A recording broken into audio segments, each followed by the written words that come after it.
Kisah seorang pemuda yang terlahir tanpa mengetahui siapa ayah dan ibunya. Dari namanya saja sudah terlihat bahwa dia memiliki ciri fisik yang kerdil dan pendek. Wajahnya terkesan sangar, pendek, bungkuk, hitam, dan fakir. Kainnya usang, pakaiannya lusuh, kakinya pecah-pecah tidak beralas.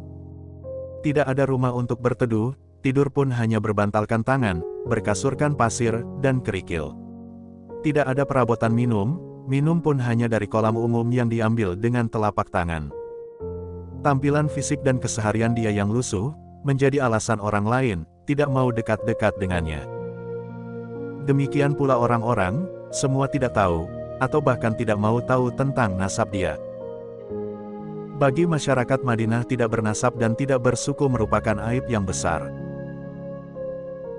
Namun Allah Subhanahu wa Ta'ala menurunkan rahmatnya berupa hidayah, yang akhirnya tidak ada satupun orang yang bisa mengganggu dia. Suatu ketika, Nabi Muhammad SAW menghampiri dia, sembari bertanya dengan lembut, kenapa dia tidak menikah. Siapa orangnya yang mau menikahkan aku dengan putrinya ya Rasulullah? Demikian jawab Julaibib sambil tersenyum. Senyumnya begitu tulus, bersih, tak tersirat ada penyesalan terhadap kondisi fisiknya, maupun menyalahkan takdir Allah. Keesokan harinya, Rasulullah menghampiri dia lagi, dengan sembari berkata, kenapa dia tidak menikah? Jawaban dia pun tetap sama, seperti awal, namun, Rasulullah menanyakan hal yang sama seperti itu, sampai 3 kali kepadanya. Dan pada hari ketiga itulah, Rasulullah memegang lengan dia, dan membawanya, ke salah satu rumah pemimpin Ansor. Rasulullah pun menyampaikan niatnya, bahwasanya, dia akan menikahkan putri pemimpin Ansor tersebut. Mendengar hal tersebut, sang pemilik rumah tersenyum lebar, dan mengira bahwa Rasulullah lah yang akan menikah dengan putrinya. Namun Rasulullah berkata, bahwasanya, putrinya akan dinikahkan dengan seorang pemuda yang berada di sampingnya. Melihat hal tersebut, ayah dari sang putri pun kaget, karena anaknya akan dinikahkan dengan seorang pemuda tersebut.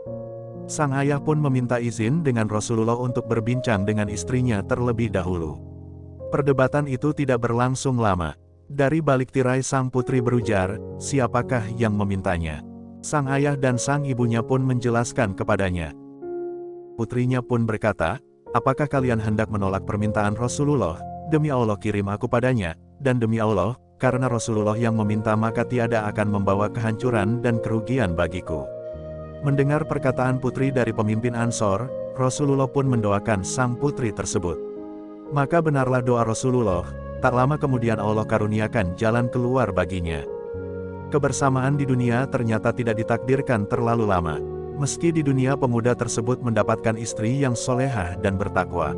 Tapi bidadari terlampau lama merindukan dia di surga. Nyatanya dia lebih pantas menghuni surga, daripada hidup di dunia yang tak bersahabat padanya. Singkat cerita, pada saat selesai perang, Rasulullah bertanya pada para sahabat, apakah mereka kehilangan seseorang? Para sahabat pun serempak menjawab tidak. Rasulullah pun menanyakan hal yang sama lagi, kepada para sahabat, dengan wajah yang merah bersemu. Kali ini para sahabat pun menjawab dengan rasa was-was, sambil menengok ke kanan dan ke kiri. Rasulullah pun menghela nafas, dan menyuruh para sahabat, untuk mencari seseorang yang Rasulullah cari. Maka orang yang dicari Rasulullah pun ditemukan dalam keadaan terbunuh, dengan luka-luka di sekujur tubuh dan wajahnya. Di sekitar jasadnya, ada 7 jasad musuh yang telah dia bunuh. Rasulullah dengan tangannya sendiri mengkafani pemuda itu. Rasulullah pun mensalatkannya, dan berdoa, ya Allah dia adalah bagian dari diriku, dan aku adalah bagian dari dirinya. Di akhir hayatnya, dia syahid, dalam keadaan membantu jihad Rasulullah dan para sahabat. Dia adalah Julaibib radhiyallahu anhu, begitulah ia dipanggil. Salah seorang sahabat yang sangat disayangi oleh Nabi Muhammad.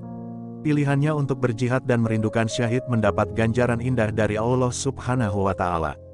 Rupa memang tidak seelok para bangsawan, harta pun tak sebanyak yang dimiliki para raja, namun bidadari surga berebut menginginkan sosoknya. Kisah ini mengajarkan para sahabat ketika itu dan umat Nabi Muhammad, bahwa di mata Allah semua manusia itu sama. Yang membedakan derajat mereka hanyalah ketakwaan saja. Rasulullah Shallallahu Alaihi Wasallam bersabda, sesungguhnya Allah tidaklah melihat kepada bentuk-bentuk dan harta-harta kalian. Akan tetapi, Allah melihat kepada hati-hati dan amalan-amalan kalian. Hadis riwayat Muslim. Janganlah seseorang merasa malu, minder, dan rendah diri lantaran keterbatasan fisik atau perkara ekonomi. Tak ada alasan pula untuk berputus asa dari rahmat Allah, lantaran ditakdirkan dalam kondisi serba keterbatasan. Jika dari segala keterbatasan tersebut bisa melahirkan seorang muslim yang saleh, maka dialah yang lebih mulia di sisi Allah. Kisah Julaibib juga memberi pelajaran bagi orang beriman untuk tidak membeda-bedakan saudara mereka karena fisik, atau faktor ekonomi.